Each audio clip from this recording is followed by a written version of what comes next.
It's historic because we're unified going forward in terms of really setting a bar, a standard for the vision of this community, which will stay in place long after many of us are gone. I want to commend everybody involved in this because it's really monumental. This is a world-class agreement on a world-class site, and I couldn't be prouder of everybody involved. I want to thank Doug and Ann, but more importantly, the participants for all stepping up to the plate, taking a leap of faith, and as you said, looking in each other's eyes and having the trust and faith in each other we can get this done. I think they deserve a round of applause. Good job. In one historic moment, Somerville's plan to renovate and revitalize Assembly Square was about to proceed. The City of Somerville, lead developers Federal Realty Investment Trust, and community advocates Mystic View Task Force had come to an agreement that satisfied all parties involved. We'll take a look at this piece of land that has had thousands of people over many years put their passion and time into planning its future.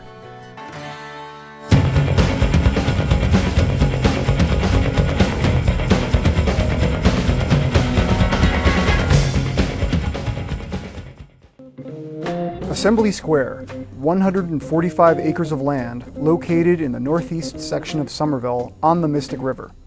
The name Assembly was given to the square because of the Ford motor plant, where hundreds of thousands of cars and trucks were assembled from 1927 to 1958 and provided jobs for the community. However, neglect and decay contributed to Assembly Square's decline throughout the 1960s, and by the mid-70s, the square was quickly becoming an empty lot.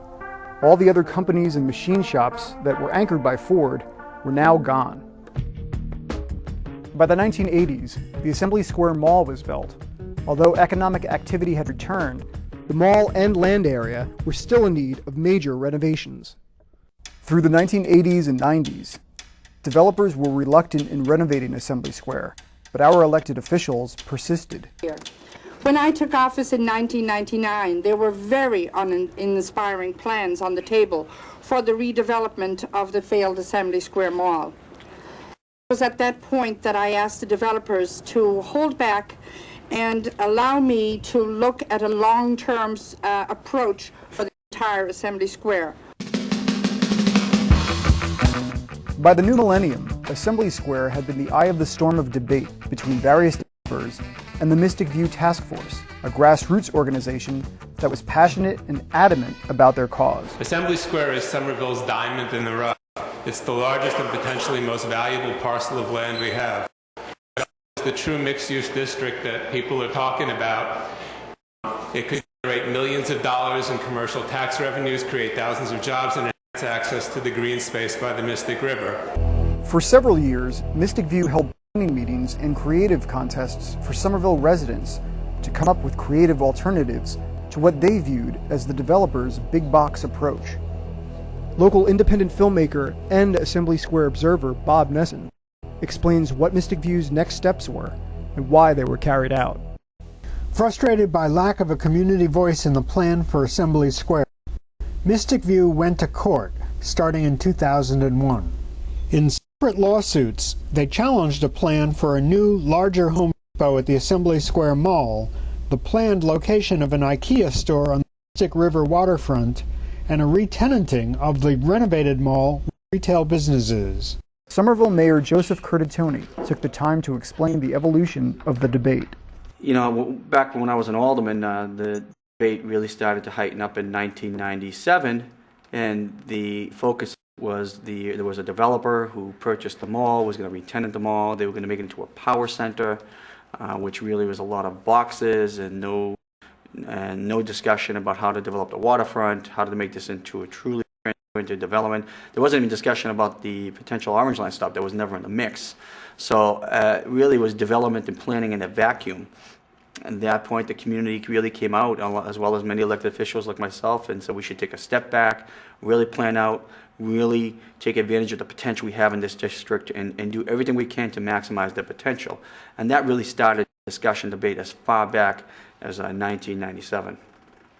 I recently asked Wig Zamor, member of the Mystic View Task Force, about how his organization's relationship with Assembly Square and the city evolved. What happened with the discussion around Assembly Square following the community charrette was that there was pretty much universal agreement on the long-term vision for Assembly Square among community members, among people at Somerville City Hall and among the business community.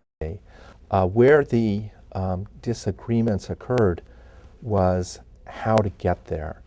And Mystic View itself evolved a little bit in what it focused on, spending the first few years on the jobs, taxes, and open space. But then as the Mystic View Task Force looked more deeply at the issues, we found we had to focus on regional transportation issues.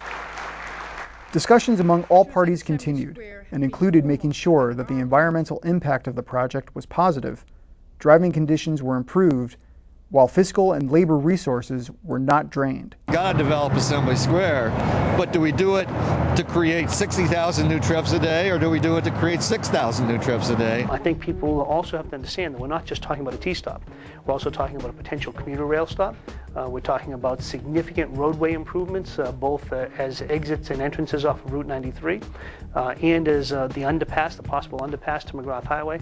And I think that people understand that those kinds of decisions are very serious and have to be taken in, they can't be made in a vacuum. They have to be made in conjunction with what other transportation priorities are going on in the greater Boston region. Beginning tomorrow, my #1 priority will be getting Assembly Square moving.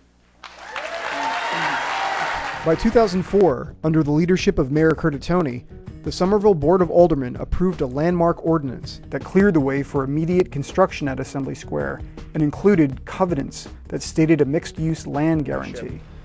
For working together with the city to make today, this is the first step, as Adam said, of many groundbreakers that happen down the road. However, Mystic View was still not satisfied with the developer's plans that included a new IKEA store on the waterfront. The question was always, could we lay out a development track that would have the developers doing the things early that they really wanted to do early, which was largely retail, but that could also result in the community benefits of highly intense employment area, mixed income housing in the longer term, because it's really the jobs and the net taxes that most benefit the city.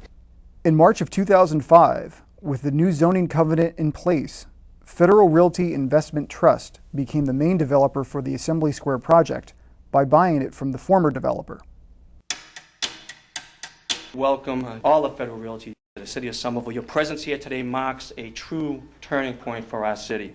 By that summer, construction on the mall began in earnest, with several stores signed to move in upon completion. That June, Mayor Curtatone and Federal Realty took a tour of the site during the renovation to view the dramatic progress that had already taken place. And it'll have the same shade. You can see behind me the old Assembly Square Mall is being renovated. It's been an exciting project, one piece of this exciting new neighborhood coming into play. You're going to have fantastic homes, apartments, restaurants, cafes, retail shops, really a dynamic development project. Things were looking up for the Assembly Square project. The first of many stores in the mall opened in late 2005 while progress advanced. But Mystic View continued its disagreements with the zoning covenants and the developers. Enter Doug Foy. In the spring of 2006, Mayor Curtatone sought the assistance of Doug Foy, an economic development and environmental policy expert, to serve as a senior policy advisor on a wide range of urban projects for the city.